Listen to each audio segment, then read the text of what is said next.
Well, hurricane season begins June 1st, lasts through November. That's a long period of time.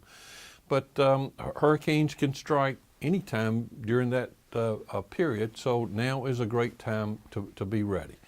There's a number of things you can do. One of the main things, before you get to the practical pieces, but one of the main things is to look at your insurance policy, see what it covers, make sure you know what it covers, talk to your local insurance agent or your company to understand what that policy covers and what it does not.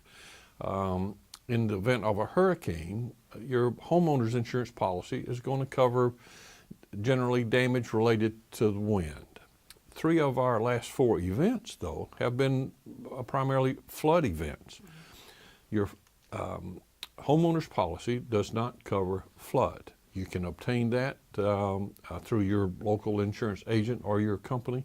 Generally, it's provided through the National Flood Insurance Program, but it is an additional coverage. If you don't live in a high flood zone, it's relatively inexpensive. If you do, it's a little moderately priced, but it is certainly worth the effort. If you have a mortgage, your mortgage lender is probably going to make sure you have flood insurance if you're in a high flood zone. But if you're not in a high flood zone, please consider purchasing flood insurance anyway. I'm almost of the opinion if it rains at your house, you're in a flood zone.